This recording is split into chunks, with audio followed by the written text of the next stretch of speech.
Welcome बच्चों। पिछली video में मैंने आपको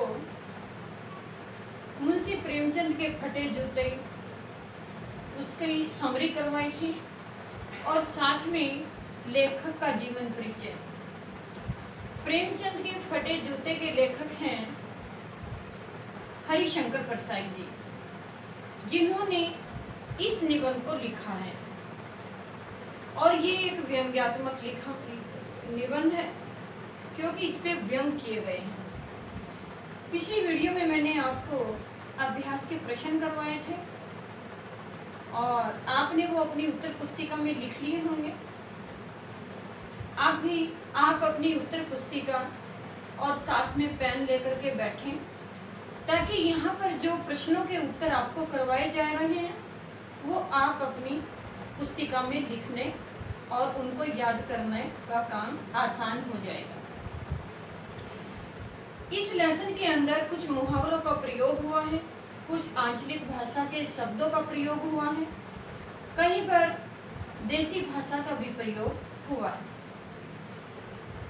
मुंशी प्रेमचंद के जूते, उनके ऊपर जो व्यंग्यात्मक ये व्याख्या मुंशी प्रेमचंद जी ने की है उसमें जो मुहावरे हैं, यहाँ प्रश्न 9 नंबर के हिसाब से आपको ये मुहावरे करवा रही हूँ जो उसमें मुहावरे प्रयोग हुए हैं। इन मुहावरों के साथ साथ में उनका वाक्यों में प्रयोग भी है। ये वाक्यों में प्रयोग जो मैंने किए हैं, यदि आपको इनसे अलग कोई प्रयोग करना हो तो वो भी कर सकते हैं। मुहावरा नंबर 1, न्योछावर होना। माँ अपने बेटे की वीरता पर न्योछावर हो रही है, यानी कि बेटे की वीरता देखकर वह न्योछावर हो गई। ठाठ से रहना, इस शब्द से ही पता लगता है कि ये आंचलिक भाषा का शब्द है और ये एक मुहावरे के रूप में प्रयोग हुआ है। इसका वाक्य में प्रयोग किया है हमने। राम की 10 लाख की लॉटरी निकलते ही वह ठाठ से रहने लगा। मुहावरा नंबर 3, ठोकर मारना। मोहन ने ठोकर मारकर गमले को गिरा दिया है। मुहावरा नंबर 5, भरा भरा। प्रेमचंद जी का चेहरा घनी मूंछों के कारण भरा भरा लगता है। ये 5 मुहावरे जो मैंने आपको करवाए हैं, इनके प्रयोग आप अपने मत हिसाब से दूसरे भी कर सकते हैं, लेकिन उनका अर्थ होना जरूरी है। क्वेश्चन नंबर 10, प्रेमचंद के व्यक्तित्व को उभारने के लिए लेखक ने किन विशेषणों का प्रयोग किया है? बच्चों, ये तो आप भी जानते हैं कि विशेषण क्या होते हैं। जो संज्ञा सर्वनाम की विशेषता बताते हैं उन शब्दों को विशेषण कहते हैं। यहाँ पहला शब्द है मोटे, दूसरा शब्द है चिपकी, नंबर 3 घनी, नंबर 4 फटा और नंबर 5 तीखा। अब ये कौन से ऐसे शब्द हैं जिनके साथ प्रयोग हुए हैं? मोटा कपड़ा, यानी कि जो कपड़े की टोपी पहनी थी वो मोटा कपड़ा था। चिपकी, यानी कि उनकी गालें चिपकी हुई थी, ये गालों की विशेषताएं बता रहा है। घनी, घनी कहते हैं गहरी, उनकी मूछें बहुत घनी थी। फटा, जूता फटा हुआ था। तीखा, उन्होंने कमजोरियों पर तीखा प्रहार किया है। इन शब्दों के शब्द अर्थ भी सामने आप लिख लेंगे तो ज़्यादा अच्छा रहेगा। क्वेश्चन नंबर 11, लेखक के विचार में फोटो कैसे खिंचवानी चाहिए? लेखक के विचार में फोटो कैसे खिंचवानी चाहिए? आपको पता है मुंशी प्रेमचंद साधारण व्यक्तित्व के धनी व्यक्ति थे। उनके पास कोई पोशाक नहीं थी, उनके जूते फटे हुए थे। जिन सबको देखकर लेखक ने ये व्यंग्यात्मक निबंध लिखा है, तो उनके विचार से किस प्रकार फोटो खिंचवानी चाहिए? लेखक के विचार से फोटो खिंचवाने के लिए ठीक वेशभूषा पहननी चाहिए। यदि अपने पास न हो तो किसी और से मांग लेनी चाहिए।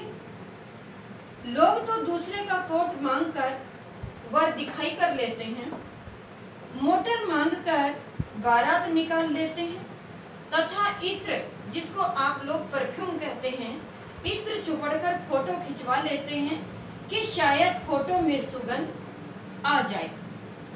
क्वेश्चन नंबर 12, लेखक के विचार से प्रेमचंद का जूता कैसे फटा होगा। अब देखिए, जूता आसानी से तो नहीं फटता। जूता या तो बहुत चलने से फटता है या फिर जूता एक ही हो तब घिस करके फटता है। लेखक का मानना था कि प्रेमचंद जी का जूता परिस्थितियों से समझौता न कर सकने के कारण फट गया। लेखक के सामने मुंशी प्रेमचंद जी की जो वेशभूषा है, जो सादगी भरा उनका चेहरा है, वो निरंतर घूमता रहता है। और यहाँ पर मुंशी प्रेमचंद जी की सादगी उनका अपना ही व्यक्तित्व है, उनका अपना गहना है। वे उस व्यक्तित्व की खातिर साहित्य में सम्राट के नाम से भी पूजे जाते, क्योंकि वे उपन्यास सम्राट का है। उनका जूता परिस्थितियों, यानी कि उनके सामने जो भी किसी प्रकार की परिस्थिति आई, कोई संकट आया, कोई घटनाएं घटी, तो उन्होंने कभी उनसे समझौता नहीं किया और वो निरंतर अपने कार्य को अंजाम देते हुए सीधे राह पर चलते रहे। ज्यादा परिस्थितियों के साथ रगड़ खा करके उनका जूता फटा है। उनकी आर्थिक स्थिति इतनी अच्छी नहीं थी कि वे नया जूता खरीद सकते, क्योंकि मैं पहले ही कह चुकी हूँ, मुंशी प्रेमचंद जी बहुत साधारण और बहुत गरीब व्यक्ति थे। क्वेश्चन नंबर 13, लेखक के अनुसार मुंशी प्रेमचंद का स्वभाव कैसा था। प्रेमचंद सीधे स्वभाव के व्यक्ति थे। वे अपने में इतना मस्त रहते थे कि उन्हें अपने पहनावे की तनिक भी चिंता नहीं थी। फटा जूता पहनने में उन्हें कोई लज्जा या शर्म या संकोच भी नहीं होता था। अपनी गरीबी किसी से नहीं छिपाते थे, बेपरवाह होकर रहते थे। उनके चेहरे पर सदा विश्वास की झलक दिखाई देती थी। क्वेश्चन नंबर 14, लेखक को आज क्या बात चुभ रही थी और क्यों। फोटो में प्रेमचंद का फटा जूता देखकर लेखक को यह बात चुभ रही थी। यह देखकर लेखक को उनकी दयनीय स्थिति पर तरस आता है। उन्हें यह बात चुभ रही थी कि इतना बड़ा महान कथाकार, उपन्यास सम्राटकार, युग प्रवर्तक और न जाने क्या क्या लेखक, इतनी बड़ी हस्ती का मालिक आदि, परंतु विडंबना यह थी कि इस महान कलाकार का जीवन संघर्ष में बीता था। इनके जीवन में अनेक संघर्ष थे। जब इनकी अवस्था छोटी थी तो इनकी माता का देहांत हो गया था। पिताजी ने दूसरी शादी कर ली।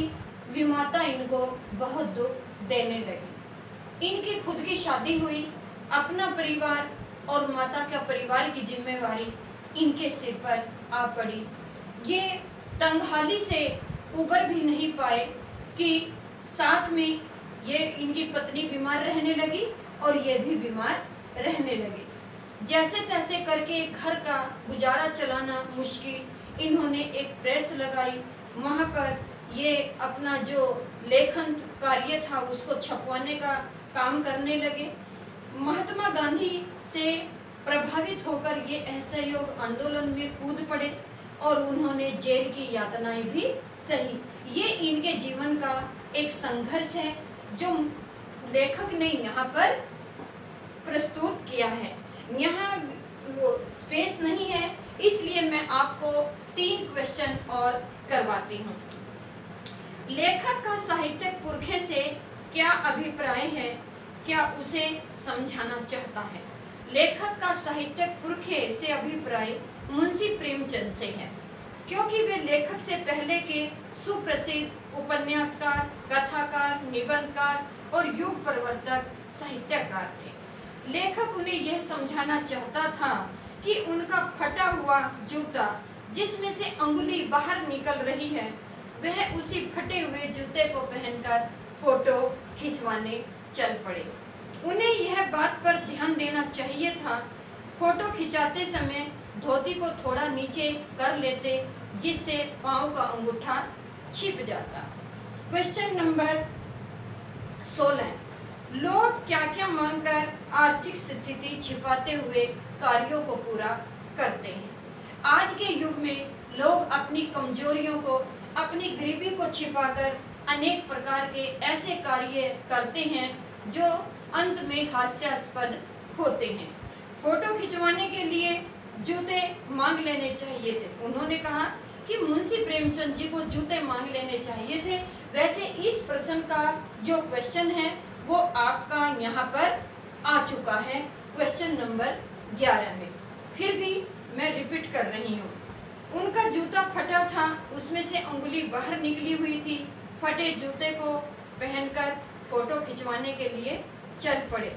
उन्हें इस बात पर ध्यान देना चाहिए था कि फोटो खिंचाते समय थोड़ा उसका ध्यान रखते या अपने पाँव को ढक लेते। तो यहाँ पर लेखक कहता है कि प्रेमचंद जी फोटो खिंचाने के लिए जूते मांग लेने चाहिए थे। लोग तो बहुत कुछ मांगकर जीवन के बड़े से बड़े कार्य को पूरा कर लेते हैं। कोट मांगकर दिखाई करते हैं, मोटर मांगकर बारात निकालते हैं। कई बार फोटो अच्छी आए इसलिए लोग बीवी तक भी उधार मांग लेते हैं। इस तरह लोग अपने जीवन की कमी को छिपाकर बड़े से बड़े काम को पूरा कर लेते हैं।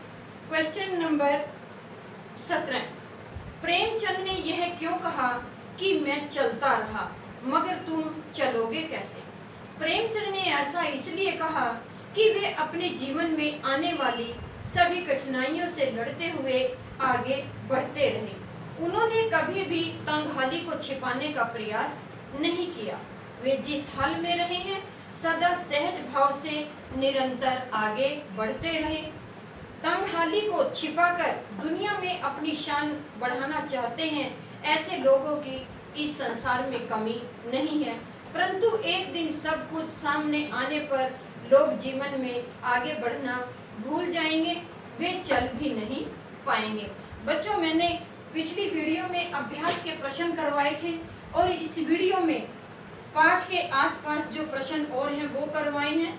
और मेरे को ये प्रश्न पूरे आपकी नोटबुक में लिखे हुए होने चाहिए जब मैं इनको चेक करूँगी।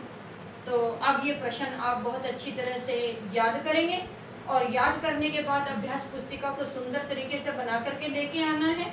तब तक जब हम दूसरा लेसन शुरू करेंगे तब तक आप इस काम को कीजिए।